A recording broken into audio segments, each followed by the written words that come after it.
What's good, my peeps? It's the Ruckus back at you again. We've got another action figure review.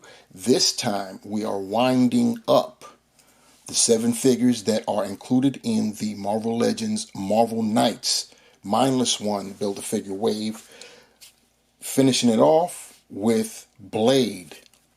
Yes, indeed, this is the second time around that Marvel Legends has, or I should say, that Hasbro Marvel Legends has come up with Blade, the comic version of Blade. Toy Biz back in the day had the movie version, and they didn't have the same photoreal. They didn't have photoreal technology back then, but they emulated as best they could Wesley Snipes' likeness, and it was a decent figure for sure. Came with a motorcycle, which was great. They used to do things like that back in the day with Toy Biz.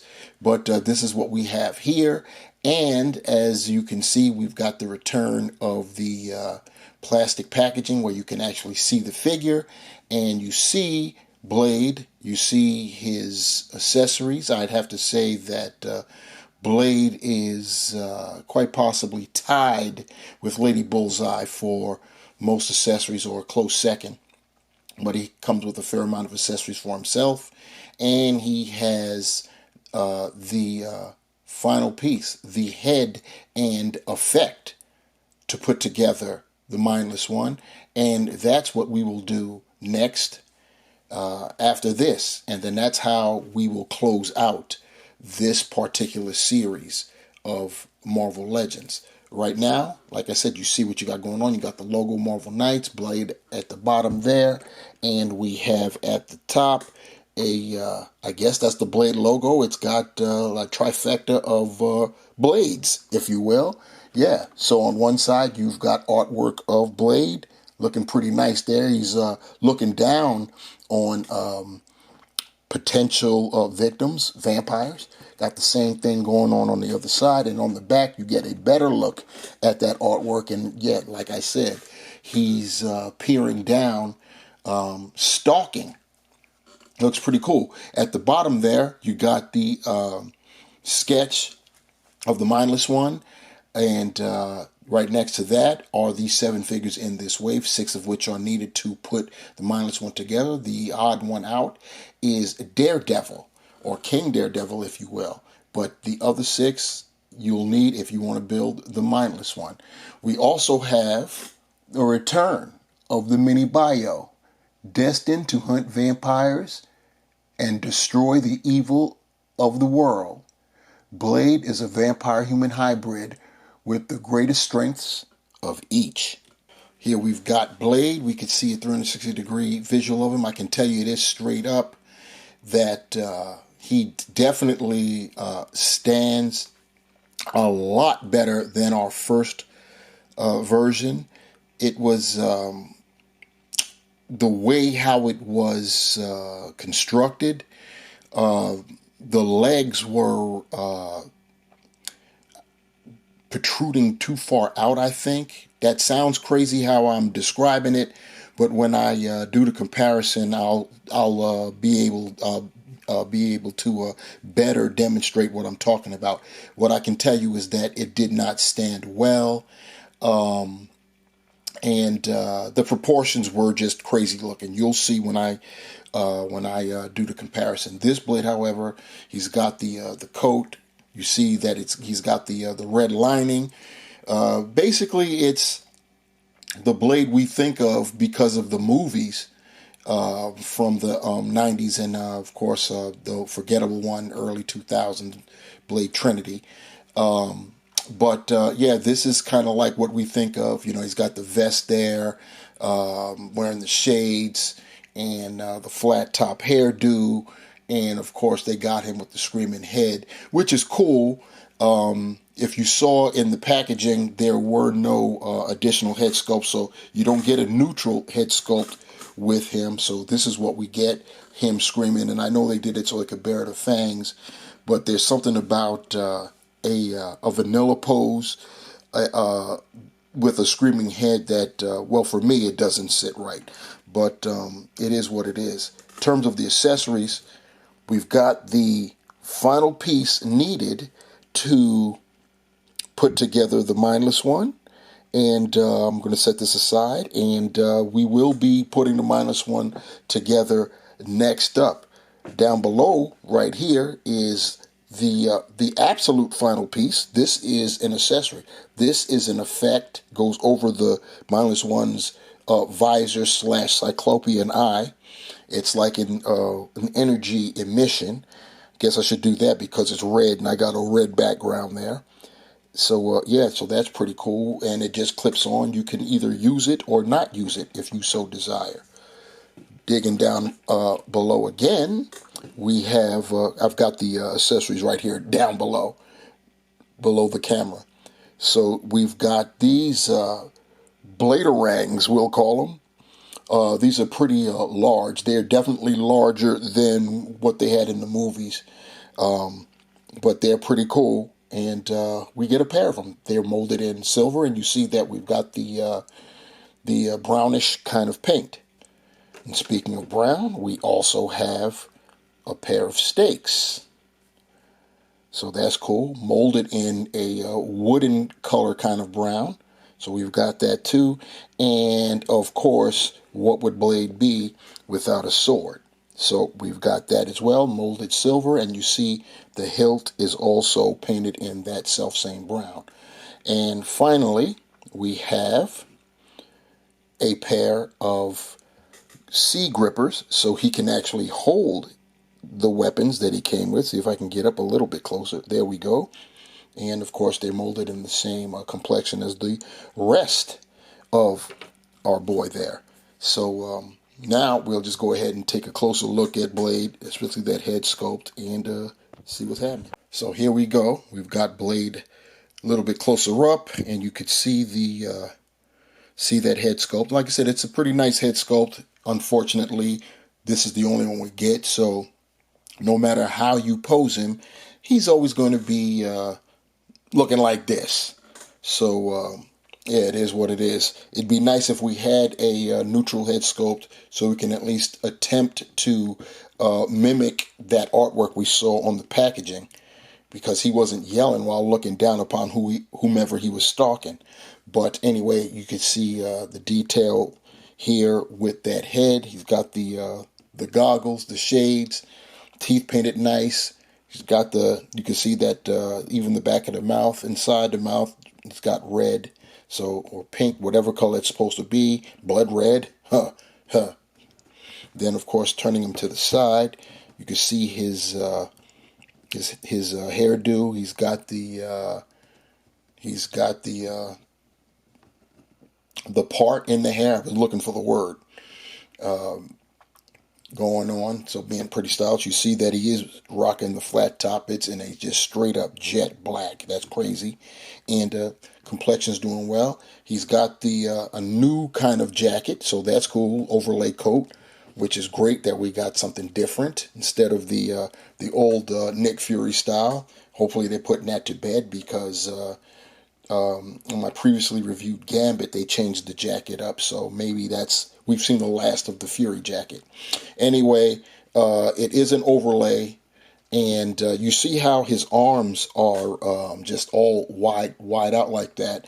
Come to find out, one of the reasons for that is because of the jacket. I've seen some mods, what they would do. I'll move the jacket out the way so you can see. They actually cut a little slit under here. I'm in the light, so you guys can't see what I'm trying to show you. The slit right there on both sides, and it actually helped the arms go down a little bit further. They were still sticking out somewhat, but they weren't as far out as they are now. So I guess every little bit helps.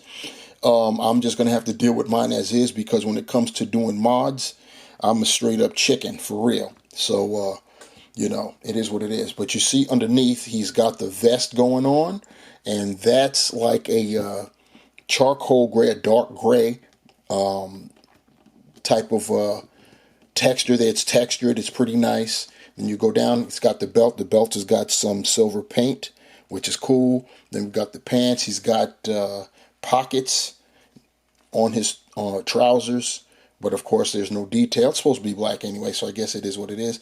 And then he's got the boots going on. Pretty cool. Pretty cool. The boots looking very, very nice. Turning to the rear, he's got his sword sheath, and it also has detail, but there's no paint on it. The back of the coat looks pretty nice.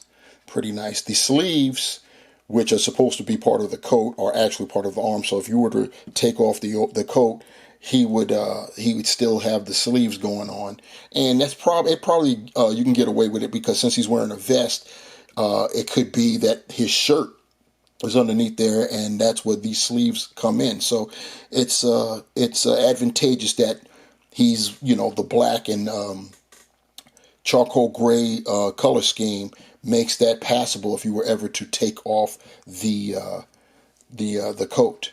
As far as his articulation goes, his head is on a ball hinge, so he can look up that far, which is very nice. He can look down that far, which is very nice. You can get some tilting, and of course you can rotate. Now the arms, what we just previously discussed, you can't get them up far at all. That's about it in terms of trying to get close to a T-pose. And the same thing goes for trying to get them to rear back. That's all you're going to get. I actually heated the sleeves up, the arms up, the shoulders up to see if I could get more range, but this is the best I could do. So that's all you get. And of course that you already know what's up in terms of trying to get it down to his side, so you ain't getting that. You do get the bicep swivel. You've got double jointed elbows. They're pinned. We've seen these arms before, sleeve arms. So they changed the coat, but we still get the same sleeve arms. We've got, at least at the top there, at the bottom you see he's got his sleeves rolled up, so that is different. He's got the rotating wrists and the horizontal hinges. All four hands, both these fists and the C grippers, are horizontally hinged. He's got an ab crunch that is pretty good going forward, and it's probably pretty good going back. So you can see he's going back at least that much, but the coat is impeding, but I'm sure he can get more. You've got the waist swivel there. He can do the splits that far. He can kick his leg way past 90, which is cool. He can go back a decent amount. He's got the thigh cut, double jointed pinless knees. So this is just a halfer. We got only the lower half goes the pinless route. He's got the boot cuff. You see that right there. He can point his toe very nicely. Ballerino for Blade. There you go. He can get him up decently concerning the nature of the boot. That's pretty good as well. He's got the ankle pivot. And you know what time it is. Holes. Peg holes at the bottom of his feet. Here's Blade with his C grippers. Here he is with a blading and a stake. So you can see he holds them pretty nicely. And here he is wielding his sword. Now this is another missed opportunity for Hasbro. He should have had the vertical hinge for his right hand or his left, depending. Well, actually, it should be, considering where his sheath is, I have to assume that Blade is supposed to be left-handed, even though I'm sure he's probably ambidextrous and equally as proficient with his right hand as he is with his left. But seeing where the sheath is positioned, he's definitely supposed to be left-handed. Here's a look at him from the rear, so you see what I'm talking about. And the sheath is fixed in this position. You can't swivel it. It's not pegged in. It's glued on. So, yeah, he's meant to be left-handed. And as promised, here is the comparison with our Marvel Knights Blade and our previous version of Blade. This was from the Man-Thing Build-A-Figure wave. And you can see the differences in the head sculpt. Of course, this one, and when I mean the differences, obviously it's the red goggles versus the black on the Marvel Knights version. And then, of course, there are the different hairdos. And speaking of different hairdos, the Man-Thing version did come with an additional head sculpt. They were both neutral, but they had different hairstyles, as you can see. What I find hilarious is that with the Man Thing version, we did get two head sculpts, but they were both neutral. They were just designed to show different hairstyles. So as you can see, I went on and got a custom made, showing him gritting his teeth. They got the complexion. They made his head a little bit too dark, but it was good for what it was needed for. So, it had him gritting his teeth because you couldn't see his fangs that way. And now, these years later, Hasbro has overcorrected and gave us a head with him showing his teeth, baring his teeth, but we don't have a neutral head at all. So, yeah, there you have it. You got to hand it to Hasbro with the overcorrection. And what I need to do is show you guys what I'm talking about in terms of how the first blade stood, how he looked. And you see he's leaning back now. I don't know if you could see it. I'll have to bring him in closer. But that's how they both look profile. But if I were to bring the Man Thing version up close, so you can kind of sort of see the legs. I'll move his arm out of the way. See his legs at the thighs, they protruded out. And that made it problematic to stand because the hips wouldn't go any further back. So he's not really standing at 12 to 6. It's more like 12:10 to, you know what I'm saying, to about, not straight to 6. But yeah, you could not get him to be straight up and down with his standing, and that did make standing problematic. One thing I will say is his sheath is also fixed on his back, and it's also in the for designed for a left-handed wielder. So blade is left-handed for sure. Here are all 7 members of this wave. The Marvel Knights, total completion, 7 figs. We've got from our left to our right, we've got Daredevil, or King Daredevil if you will. We've got Clea. We've got the Gamerverse Iron Man from the Midnight Suns video game. We've got Lady Bullseye, Fist Ninja, and of course, Luke Cage, Power Man. Wrapping this one up, you see the pose I've got him in on the legs. That's the closest I can get to mimicking the artwork on the rear of his packaging. I can't get him any, he can't squat any lower than that. You know what's up with the arms. And then, of course, with the open mouth, he is gritting his teeth in that artwork, but he doesn't have them all the way open like you see him right there. When his head is angled like this, his mouth doesn't appear to be as wide open as when you're looking directly straight on at him. So it's all about the angles, but those sleeves are definitely prohibiting some articulation in terms of being able to, like with that angle right there, you could probably still tell, but his right arm is not resting on his right thigh like in the illustration. But that's about the best I can get it. It's still a decent figure there. It still has its problems, so Hasbro still hasn't given us the ideal blade yet, but for right now, this will do because he still does look pretty dope. I wish I did have a neutral head. I'll be on the lookout for a neutral head, go on the custom route with it. It's how it goes down. I spoke about the articulation. He is rocking the pinned elbows, but he has pinless knees, so that's cool. Different coat, got a new coat, so that's definitely cool. And he comes with a fair amount of accessories, and that is most definitely cool.